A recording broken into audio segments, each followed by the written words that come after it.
राष्ट्रपति द्रौपदी मुर्मू महिला हैं, वो एसटी वर्ग से आई हैं, यानी कि एससी से भी मतलब समाज में 3 वर्ग होता है, जनरल, ओबीसी और एससी। एससी से भी गिरा हुआ एसटी होता है, मतलब उनका समाज बहुत ज़्यादा पिछड़ा है। वो पढ़ाई को कहते हैं पाप है, पढ़ाई पढ़ाने से हमारे यहाँ दैवी आपदा आती है। इतना मतलब पिछड़ा है कि वो पढ़ाई शिक्षा उनके लिए कुछ नहीं होता। उस परिवार से, उस समुदाय से वो संबंध रखती हैं द्रौपदी मुर्मू, और हमारे देश की जो है राष्ट्रपति महिला द्रौपदी मुर्मू हैं।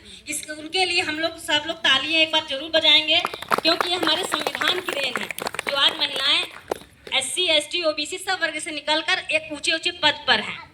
हमारी देश की जो महिला प्रधानमंत्री इंदिरा गांधी हुई, राष्ट्रपति प्रतिभा सिंह हुई, प्रतिभा सिंह पाटिल है ना, प्रतिभा पाटिल हुई थी।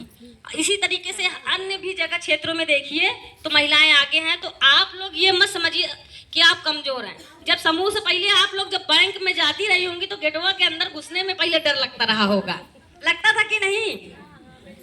अब तो मैनेजर से आप लोग सब मिलके बात कर लेती हैं, सीसीएल पास करा लेती हैं, सीआईएफ फंड, तमाम रिवॉल्विंग फंड, हर फंड के लिए आप लोग बात कर लेती। हाँ दीदी, आप लोग अपने एक समूह परिवार है हम लोगों का। हमारे संविधान की देन है कि हम लोग निकलकर सब एक मंच में, एकता के मंच पर खड़े हुए हैं, और इसी के साथ हम लोग एक भावना से आगे बढ़ेंगे। और किसी भी दीदी को सुख दुख अगर पड़ता है तो हम लोग मिलकर उस दीदी के दुख सुख में सहभागी होंगे। इससे किसी को भी अकेलेपन का एहसास नहीं होता। अगर कोई किसी का दुख नहीं काट लेता है, लेकिन कोई किसी के दुख में संवेदनाएं अगर व्यक्त करता है तो उससे थोड़ा सा दुख कम हो जाता है। दुख तो उसी को काटना है, लेकिन खड़े होने से, एक दुख संवेदना से आदमी का दुख कम होता है। तो इसलिए एनार्लम परिवार है।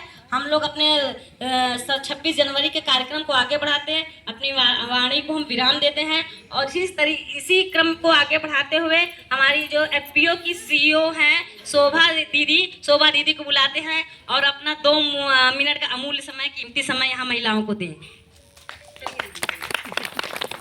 Saidabad agro producer company limited की सीईओ शोभा यादव जी, आप आए।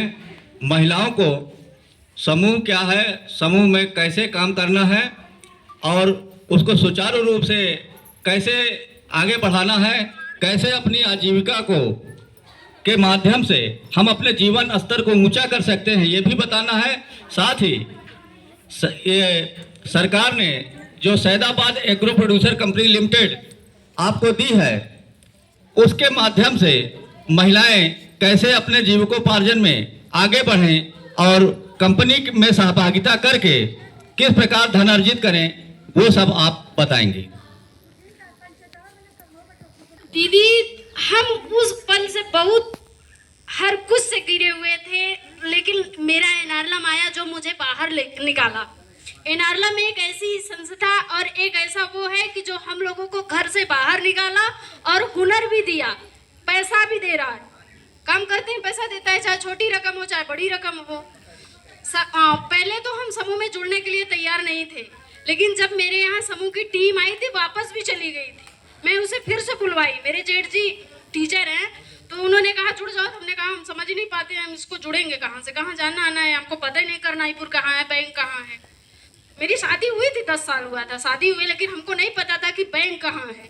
हमारे जेठ जी उन लोगों को बुलवाए वहाँ से, फिर उसके बाद आई, टीम बनाई। टीम मेरे यहाँ घर एक तैयार की, हमको सचिव बना के चली गई। हमको पता ही नहीं कि हम समूह में जुड़े हैं। जेठ जी मेरे बोला कि जुड़ जाओ आप। हमने कहा हम नहीं जुड़ेंगे, हमको पता ही नहीं, हम जाएंगे आएंगे कहाँ, कहीं जा पाते ही नहीं हैं। कहीं नहीं, जुड़ जाओ। हमने जुड़ा, समूह में जुड़े, 8 महीना हो गया जुड़े, मुझे पता नहीं। तो एक बार बैंक में अपना पर्सनल खाता के लिए कोई भी काम था, वहाँ बैंक गई। बैंक में मुझे एक दीदी मिली, पीली पीली साड़ी पहनी थी, तो हमको वही लगा कि कोई दीदी जो समूह बनाने आई थी वही है ये। उनसे पूछने लगे दीदी आप कौन हो, तो कहें दीदी हम बैंक सखी हैं। हम उनसे पूछे कि हमको नंबर दीजिए, हमारे यहाँ समूह बना तो है, खाता नहीं खुला है। तो दीदी ने हमको नंबर किसका दिया, डीएमएम का। डायरेक्ट ब्लॉक में किसी का पता ही नहीं, हमको डायरेक्ट नंबर दे दी। तो वैसे भी किसी से बात करना है तो हाथ पैर तो कांपने लगता है। हमने कहा ये नंबर किसका है, कहीं ले लीजिए दीदी, ये सरस सर का है। आपके यहाँ 8 महीने समूह बने हो गया है, और आपको पता नहीं है, आप उनसे डायरेक्ट बात करिए। तो मैं आप डीएमएम से बात की जिले पे जब मेरी बात हुई तो उन्होंने कहा अपना खाता नंबर भेजो। मेरे पास छोटा फ़ोन था उस टाइम, बड़ा फ़ोन भी नहीं था, सन 2018 की बात है।